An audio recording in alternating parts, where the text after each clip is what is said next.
Good afternoon, everyone. I don't believe we have any additions or changes to the agenda, Jim? No. No? Okay. Approval of the minutes from our March 11th Executive Committee meeting. Has everyone had a chance to review the minutes? Do I have them? Does anybody have any comments or changes to the minutes? Can I have a motion to approve the minutes? Move it. David, thank you. Second, Brian, thank you. Any further discussion? All in favor, say aye.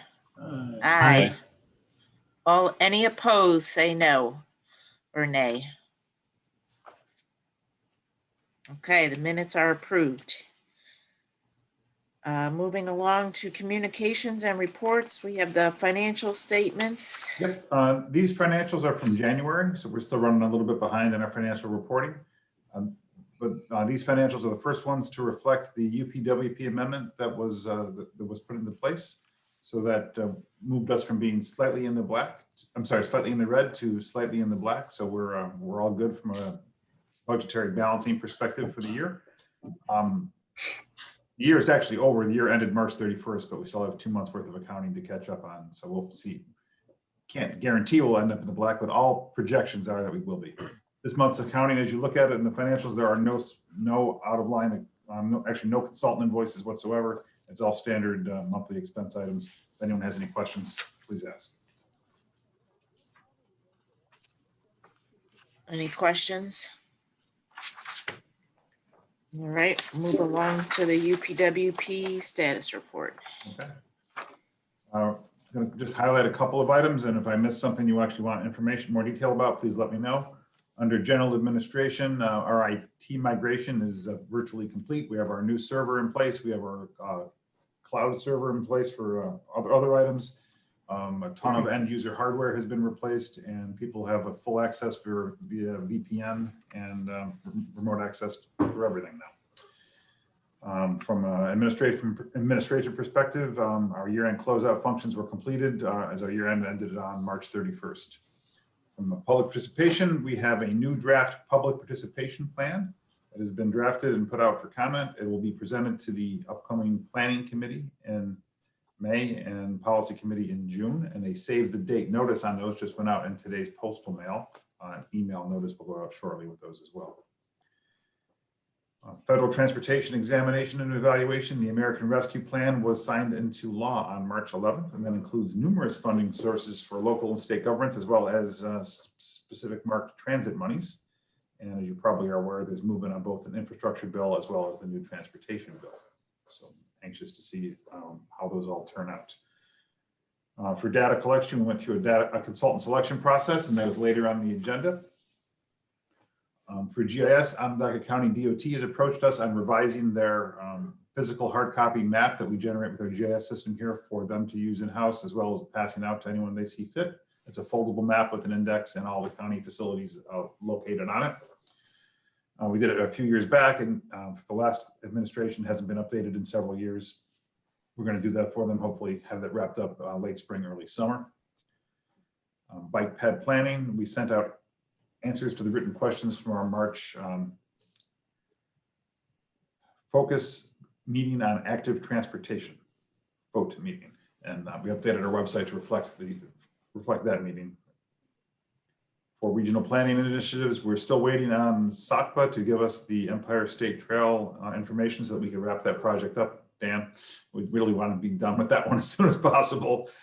We can't go on to the next phase until you give us comments on what has been done. So I'm just going to give a monthly reminder that we really need to get that out of you folks so that I can take that off of my list here and call that one done for us. For I-81, SMTC is working with New York State DOT and FHWA to make sure that all the requirements are in place so that when DOT is ready to move on to the next phase of their NEPA process, we are ready to go on with that. To that end, we have several items that will be done at our upcoming planning and policy committee, including a revised operations plan and some other things we have to have in place so that once a record of decision is in place, we can update our long-range transportation plan via amendment and other items that need to happen administratively to allow DOT to move on to the next phases of that project. The bridge and pavement report is done. A draft report is completed. It is notably still absent all New York State DOT pavement information, as has been for a couple of years now. We are still waiting on that. They are the largest owner of infrastructure and have provided zero information. I've had numerous conversations with Albany about that. And they are not releasing that information to us or anyone else in the state. So we do not have pavement information from New York State DOT facilities since 2017. So, and I am unable to crack that nut.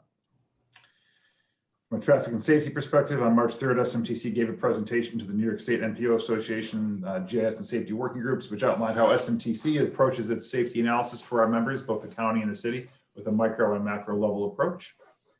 Additionally, the city safety analysis project that we're working on right now should be done and be presented at the upcoming planning and policy committees in May and June. Under transit, we've had several meetings on the BRT system that's been proposed. Keep getting those calls periodically. I guess there's another one scheduled for the first week in May with the city and Centro. We'll be participating in that. The joint TMC co-location project work continues on that. The large dome traffic management and event strategic plan is underway. We had a SAC meeting at the end of March. The consultant is fully engaged in that process. We're working with Stantec on identifying primary and secondary destinations, mostly parking areas and routes, main routes for access. And we're also working with we're also purchasing AirSage and streetlight data sets that allow for us to have another way to understand how people travel and where they end up leaving their vehicles when they get to the hill for events. So that project is going to be multi-year, as you know, but it is well underway at this point in time.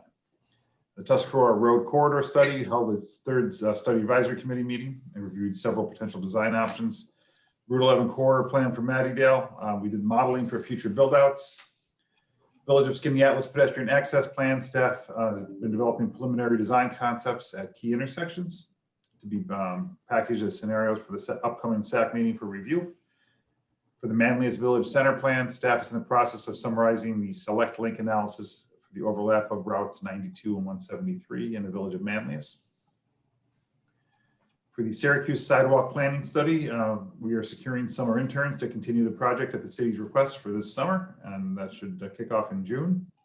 And lastly, for tip development and maintenance, we held a CPC meeting in the last month that resulted in a bunch of tip amendments that are later on the agenda today due to a bunch of cost overruns and shifting priorities. So that's it in a nutshell. I didn't hit everything up. If there's something you want to have some information about, please ask. Quite the nutshell. Good summary, Jim. Any questions on any of the UPWP projects? Comments? Nope. Okay, thank you, Jim. We have no old business and new business. We have the tip amendments that Jim just referenced. Yeah, these are going to be confusing, so bear with me. I have no choice but to read these. I can't get out of it. I can't put these to memory. So there's 7 tip amendments that went out in the packet. Rather than go through the amendments, I'm going to go through the projects that make up those amendments and tell you what the actions are for the individual projects. And just to reinforce that the Jim's email that he sent out on Tuesday, April 20th, has the correct tip amendments. That's correct. There were some minor modifications of fund sources and values that were included in the one that went out the other day. That then not a change in number or the project, so just a minor change in dollar amounts. All right, so let's go through the projects. The first is maintenance by contract, Route 20 on Skaneateles. New York State DOT is proposing to delay the detailed design phase from 2021 to 21-22, and the construction and inspection phases from 21-22 to 22-23. Detailed design is going to be programmed at 280,000 NHPP, while construction and inspection will be programmed as 10 million and 1 million state dedicated funds, respectively. The offsets will be provided by the construction phase and outside area planning funds. Another DOT project is the Onondaga Lake Parkway Safety Improvement Project. DOT is proposing to increase the construction and inspection phases in 21-22 by $4.6 million of NHPP. And compensating offset provided by the Route 20 Skaneateles project and available planning targets. Onondaga County project Sentinel Heights Road over 81. New York State DOT is proposing to increase the construction and inspection phases for 2021 by 697,000 NHPP federal and 15,000 NHP federal respectively. Compensating offsets provided by its own right-of-way acquisition phase, as well as the Route 20 Skinny Atlas project and available planning targets. Old Route 5 Warner's Road paving in Camillus for Onondaga County. Onondaga County is proposing to increase the construction and inspection phases by a combination of 400,000 flex in 2021. Compensating offset provided by available planning targets. Another Onondaga County project downtown, another city purchase project, downtown mill and pave project. City is proposing to increase the construction phase for 2021 by $140,000 of urban. Compensating offsets provided by planning targets and outside area planning funds. Linus and State Street Mill and Pave for the city is proposing to increase the construction phase for 2021 by $560,000 of NHPP funds. Compensating offset provided by outside area funds. Now we have 4 projects that are fund source changes. In doing so, this is what freed up some of the monies that are being used in the other projects that were mentioned. So bridge rehab, Hiawatha Boulevard over I-81, New York State DOT is changing the scoping and preliminary design phases from urban to NHPP. Offsets provided by planning targets. Maintenance by contract, Route 5, Town of Getty's New York State DOT is proposing to change a portion of the construction and inspection from urban to NHPP, $180,000 worth. Offsets provided by available planning targets. West Genesee Street Road Improvement Project, city is proposing to change $180,000 federal from detailed design to NHPP, offset provided from the Old Liverpool Road project.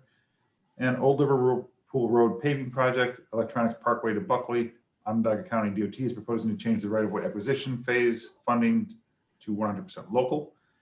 The existing $180,000 NHPP federal will replace a similar amount in the West Genesee Street Road Improvement Project. If you're confused by it, I know you're not alone, I am. Please ask questions. It is a lot of detail in there. But basically, it all comes down to the fact that some projects went out for bid. The bids came in higher than we had. We had to figure out how to find the funding. We did that mostly by juggling fund sources to make different monies available, as well as New York State DOT was able to bring in some outside funding to provide some offsets for our members. So this funds all of the projects that we're aware of, with the exception of the city's ITS, North, South, East, West Interconnect project, which is still $1 million short. And I don't think we're going to be able to find that project money very easily yet that I'm aware of.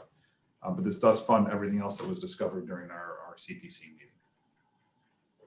Questions, please ask, and please direct them to the project sponsor. So Jim, this is Mark, can I interject? Yep. Thank you for that. And as Jim mentioned, you don't always know the true cost of a project until you put it out to bid and get prices back.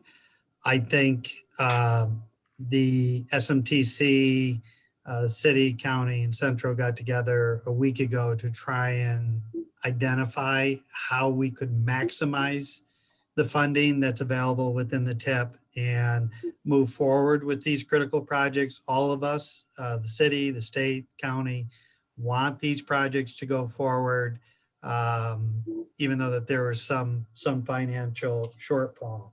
I think we did resolve all of these projects in a strategy forward, and I think it's a true art and a real positive of the collaboration going on at the SMTC table. I will say the interconnect project, the city's interconnect signal project, that it's pretty complicated in which system and what funding can be utilized on some of those projects. I would ask Mario for us to resolve this. I think we're going to need to understand after today what the fiscal constraint is, what availability of funding is. I think that from my math, there was at least 400,000 left over of funding that could be applied to the city's project. we want to work with the city and SMTC and others to resolve this. Because if we can't, then I think the only option is to rebid it with less site. So after this meeting, if we could get that information, I think we can get together with the city and make some of those decisions. Yeah, I think that the new fiscal constraint table is either completed or virtually completed as we speak. So we'll get that out too. And just one other thing, Jim. So DOT had made some moves related to the Route 20 project and Skinny Atlas. And it's not that we don't want to do that project. We do plan on doing that project. It's just we had some significant financial needs right now related to the Parkway and also related to the Sentinel Heights Bridge over I-81. So we are still committed to doing that project, and this doesn't deny that. No, this puts your construction project more in line with our planning project that we have going for the Skinny Atlas anyway. This way, we'll be all done with our planning project before you move on to your construction project. Yep, agreed. And it looks like it's funded, right? I mean, you've reallocated money so that you have funding. It's just pushed out a year.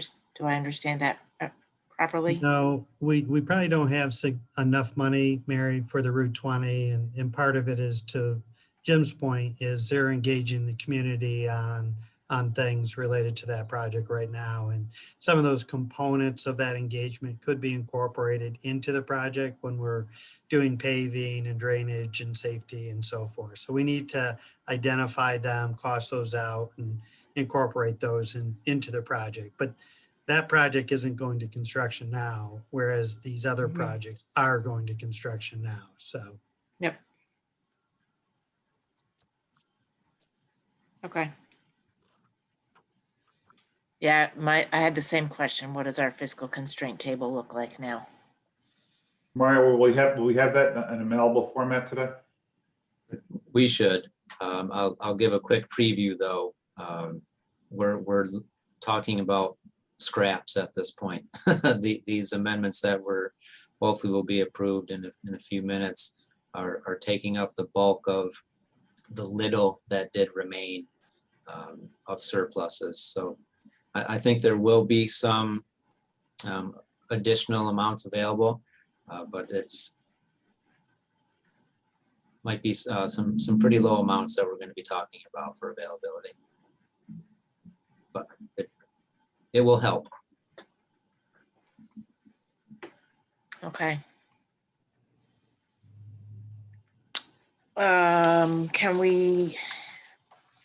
I have a motion or agreement to accept all of these tip amendments in one vote? Mary, this Mark, I'd make that motion. Okay, can I have a second? Brian, thank you.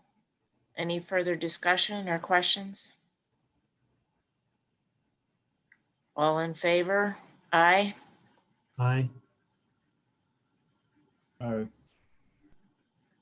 County? Aye. Okay, any opposed? Okay, hearing none opposed, it looks like it's a unanimous approval. All right. And just a reminder, Mary, that you'll need to sign those and submit those back to me electronically. Yes, I will. All right, now we have the consultant selection for traffic count data collection. Yeah, I'm going to do this at a high level, and then if you guys want to go into the detail of how that more of the detail, please ask. The detail was in the email that went out the other day, though.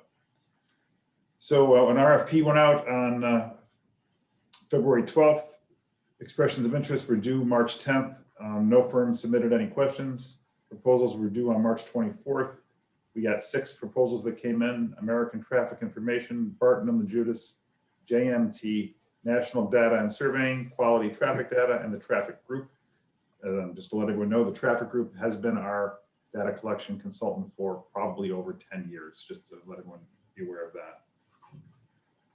Proposals were distributed electronically to the consultant selection team, made up of New York State DOT, Onondaga County, and the City of Syracuse, and SMTC staff. And who's been your consultant for 10 years? The Traffic Group. So we went through both a qualitative and a quantitative approach of evaluation where people ranked proposals based on a variety of criteria. We were able to then put all that together and quickly eliminate some and elevate others. And long and short of it is that National Data and Surveying Services is the consultant that's being recommended by the Consultant Selection Committee, with the traffic group being second, in case we're unable to enter into a successful contract with National Data and Surveying Services. As a reminder, last time we did this, we were and tried to select somebody, we were unable to enter into a contract, and we had to go to our second. So that does occur. So that's why it's important to identify that firm. So if you want more detail about the hows and the whys, please feel free to ask. One of the last pages on the thing that went out was a matrix that showed the rankings of it. You'll notice that in terms of the quantitative rankings, the traffic group did come in number 1, and we're recommending going with number 2. That has to do more with the fact that we 1 and 2 were very, very close together. And then while price is not, it's not a bid project where price is the determining factor, the price of who we're recommending going with is substantially less.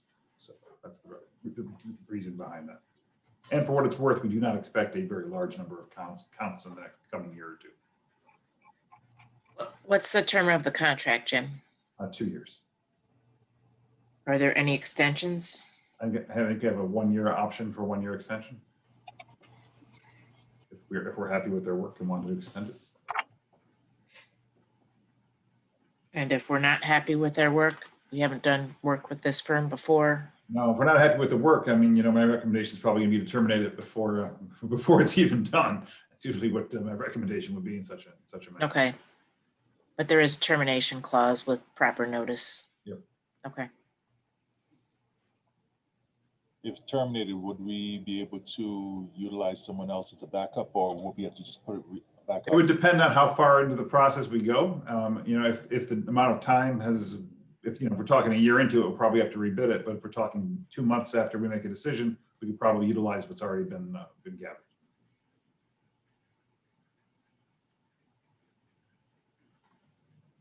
But again, I mean, DOT does a lot of our counts, so we haven't used this contract a lot. I mean, that could change in the future. We don't know, but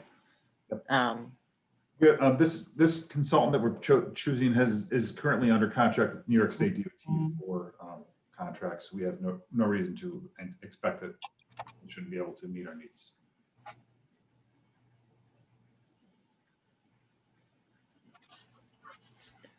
okay.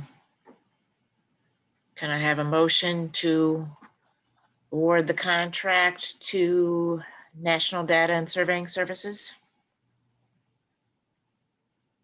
Brian? Second? Second. Odine? Any further discussion? All in favor? Aye. Aye. Any opposed? Okay, the motion carries unanimously.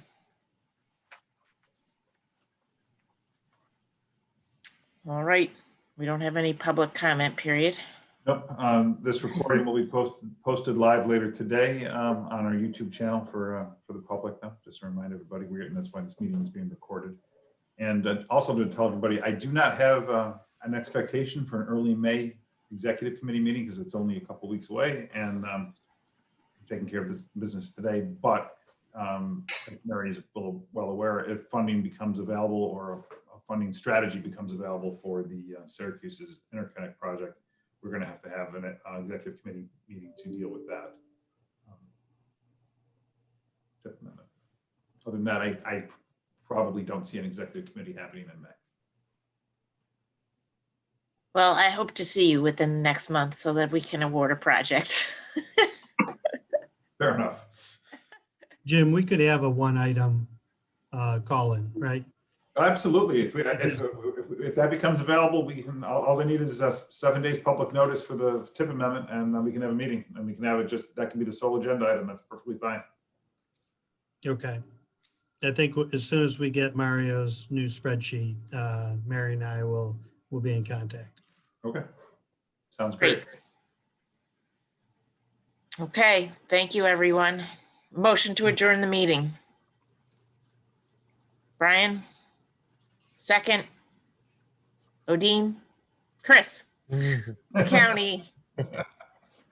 All in favor? Aye. Aye. All right, get out there and enjoy that last bit of snow. Absolutely. Let's hope. Thank you, everybody. Good afternoon. Yes, let's hope it's the last bit. Take care, everyone. you Be later. well. Talk to you all soon. Thank you. All right.